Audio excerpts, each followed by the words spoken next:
Hey guys, what's up? And today I'm going to be looking at the CBS Sports NBA mock draft and really reacting to it and talking about it. And first off, it is not really without the lottery, it's what the lottery odds are and like what the standings are. But yeah, with the number one pick, they have LaMelo Ball, which I could see happening.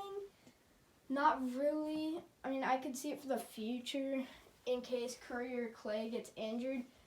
But I think they would rather go with like James Wiseman. I think that would be the smarter pick, and I think if they do get the first pick, they're going with Wiseman. And LaMelo Ball, he is really good, but you also have the drama that goes behind him. And he didn't play college. He played in Australia, which he did do good in Australia. He is a tall point guard. He can shoot, but just not the biggest fan. And I think that if the Warriors did get the first pick, they'd definitely draft James Wiseman or trade it. Second overall pick, we have the Cleveland Cavaliers selecting Obi Toppin from Dayton. And if you follow college basketball at all this year, you know he's so good. Incredible mid-range shooter. About 20 points, 7.5 rebounds per game. 2 assists, not the greatest assist person, but he led the Flyers Dayton to a tremendous record. And yeah, he definitely has incredible potential. He was the AP Player of the Year. And, I mean, just a great pick for the Cleveland Cavaliers selecting the best player available. That was definitely Obi Toppin, I think. Now, while he is ranked as 8th, he has shown how good he can be against people like Villanova and, like, really good teams. But, yeah, Obi Toppin, number 2 to the Cleveland Cavaliers. At number 3, we have Anthony Edwards. He was the Georgia shooting guard, which I think that means that they'd have to trade Luke Kennard, but not a big surprise. They probably will. And Anthony Edwards was tremendous on Georgia, about 19 points per game, and he's the second-ranked prospect, so that definitely makes sense. Anthony Edwards definitely makes sense that he would go to the Detroit Pistons. But this pick doesn't make any sense. You have James Wiseman going to Minnesota, and when he was on the court, he was tremendous, about 20 and 11, but there could be some off-court drama. But with Cat already there, that doesn't make sense, even if you would trade Cat. Just doesn't make sense, really, to draft another center when you already have a top 5 center in the league. At number 5, we have Denny Avdia, and it makes sense the Hawks. Small forward is definitely not their strong suit. Now, you do have DeAndre Hunter who could play it, or Cam Reddish, but they still haven't really showed consistently that their potential.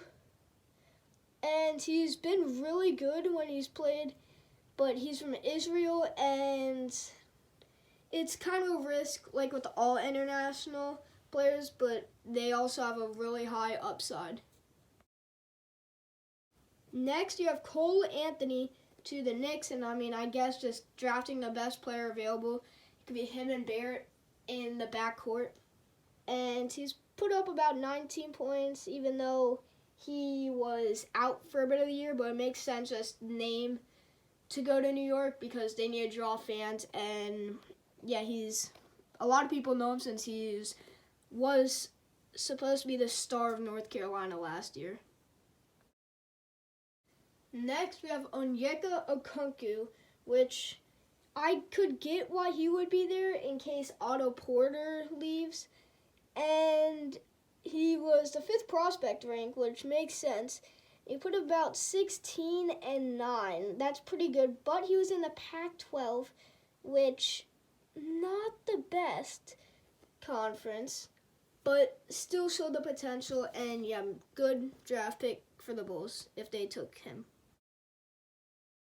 Next, for my Wizards, they would draft Tyrese Haliburton. Now, he went through some injuries, and he's at point guard, so I already don't like it. Kind of sounds like John Wall.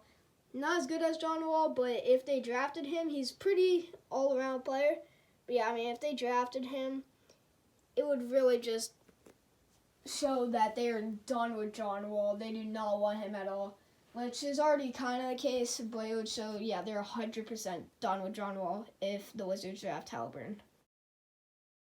Next, the 9th pick is Killian Hayes to the Charlotte Hornets. He's from France. So Europe players definitely have extremely high upside, but can also be a big bust. But he's the 3rd prospect rank, and it would be him and Graham in the backcourt, which would be a pretty nice combo. And if Killian Hayes can just work out, the Hornets definitely have a really bright future with him and Graham. The 10th pick is Isaac Okoro to the Phoenix Suns, which would kind of be like a backup for Kelly Oubre. And I'm not the biggest on him, but he was only a freshman, but he only averaged about 13 and 4.5. But he's the 4th prospect rank, and I mean he can do. I mean, he's only a freshman, so he wouldn't put up the best stats. Yeah, for Okoro, an okay pick for the Phoenix Suns.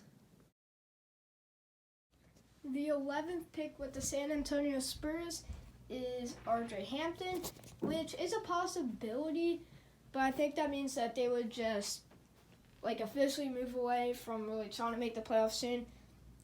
And I think kind of DeMar DeRozan and DeRozan Aldridge would they're just quitting on basically winning with Popovich, and just going for a new era in San Antonio if they would draft RJ Hampton and not trade the pick. Next is Precious Achiuwa, which he did disappoint a bit in college, but he still put up about 16 and 11, which definitely isn't bad at all. Now, there wasn't a ton of good players on the Memphis roster when Wiseman wasn't there, and he wasn't for a lot of the year. And Memphis didn't achieve a ton this year, but he still has incredible potential. I mean, he got a double-double as a freshman in college. So, yeah, Precious Achiuwa would be great for the Kings if they somehow manage to trade Harrison Barnes, or just for Marvin Bagley since he always gets injured. The 13th pick in the draft will go to the Portland Trailblazers as Saddiq Bey, which he is from Villanova. He wasn't incredibly highly recruited player going into college, but he was a big impact for Villanova when he was there, which just shows how much of an impact you can have on the team and how much you can improve.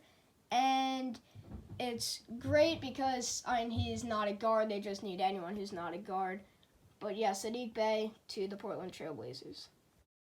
Aaron Nesmith to the New Orleans Pelicans as a guard, which makes sense if Drew Holiday is just, he's getting old. Now, he can still be really good for the next couple of years, but he's definitely getting old. But Nesmith has already gone through a few injuries, but when he's healthy, he's incredible. It's just, can he stay healthy? But guys, thanks for watching. Please subscribe to our channel.